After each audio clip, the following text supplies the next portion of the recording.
আসসালামু আলাইকুম dear viewers, how are you? অনেক দিন পর আসলাম আপনাদের মাঝে একটি জনস্বাস্থ্য সচেতনতামূলক পোস্ট করার জন্য আসলাম। এখন আপনারা জানেন যে দেশে তীব্র তাপদাহ বা হিটওয়েভ চলছে। তাপমাত্রা অতি তীব্র তাপমাত্রা বলা হচ্ছে, কারণ এটা 42 ডিগ্রির উপরে, বেশিরভাগ জায়গায় থাকছে 36 ডিগ্রির উপরে থাকছে। তো এই গরমে অবশ্যই সবার খুব কষ্ট হচ্ছে। প্রচণ্ড রোদের তাপ এবং তীব্রতার কারণে মানুষ পানিশূন্যতায় ভুগছে। বাইরে যারা চলাচল করছে তারা পিপাসায় আক্রান্ত হচ্ছে এবং তাদের প্রচুর পরিমাণে ঘাম ঝরছে, ফলে স্বাভাবিকভাবেই তাদের পানির প্রয়োজনীয়তা দেখা দিচ্ছে।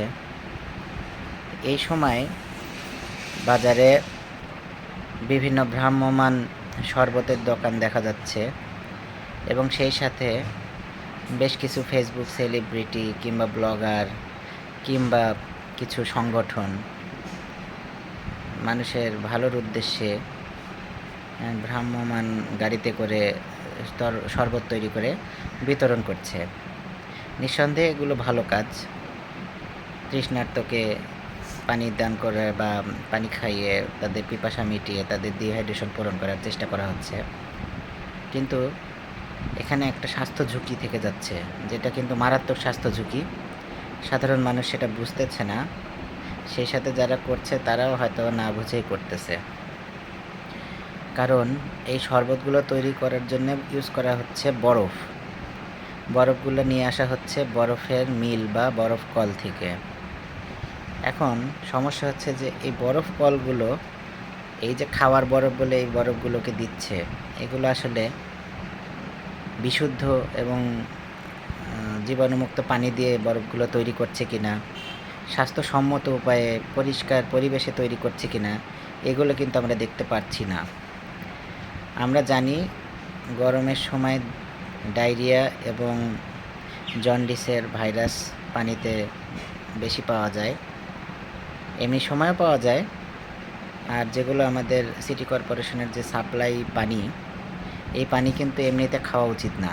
এগুলো পানিতেও কিন্তু হেপাটাইটিস বা জন্ডিসের ভাইরাস থাকে এবং দেখা যায় যে বরফ কলগুলো এগুলো পানি ইউজ করেই এই বরফগুলো তৈরি করতেছে, কারণ তাদের পানি বিশুদ্ধ করার মতো বা ফোটানোর মতো সময় বা ইচ্ছা কোনোটাই থাকে না। তাই আপনারা খুব সাবধানে এবং সতর্কতার সাথে চলাফেরা করুন। বাহিরের এগুলো শরবত আমার মনে হয় না খাওয়াই ভালো। প্রয়োজনে নিজেরা বাড়ি থেকে শরবত বা পানীয় নিয়ে বের হন। প্রচণ্ড রোদের সময় অবশ্যই বাইরে ঘুরবেন না। দুপুর 11টা থেকে বিকেল 5টা পর্যন্ত এই সময়টা খুবই খারাপ সময়। এই সময় মানুষের পানিশূন্যতা হচ্ছে, পানিশূন্যতার কারণে অনেক মারাত্মক উপসর্গ তৈরি হচ্ছে। ইভেন অনেকের কিডনি ইনজুরি হয়ে মারা যাচ্ছে, সেই সাথে ইলেকট্রোলাইট ইমব্যালেন্সও হচ্ছে। এজন্য আপনারা দয়া করে বাহিরের শরবতের দোকান থেকে এগুলো শরবত না খেয়ে আপনারা নিজেদের বহন করা পানীয় পান করুন। সাথে সাথে আরেকটি বিষয় মনে পড়ল যে আখের রসগুলো বিক্রি হচ্ছে, সেই আখের রসের সাথেও কিন্তু বরফ মিশিয়ে দেওয়া হয়। আপনারা খেয়াল করে দেখবেন যে ওদের কাছেও বরফগুলো থাকে। অতএব এই আখের রসগুলো খাওয়াও কিন্তু আপনাদের জন্য স্বাস্থ্য ঝুঁকির বিষয়। ভালো থাকবেন সবাই, সুস্থ থাকবেন।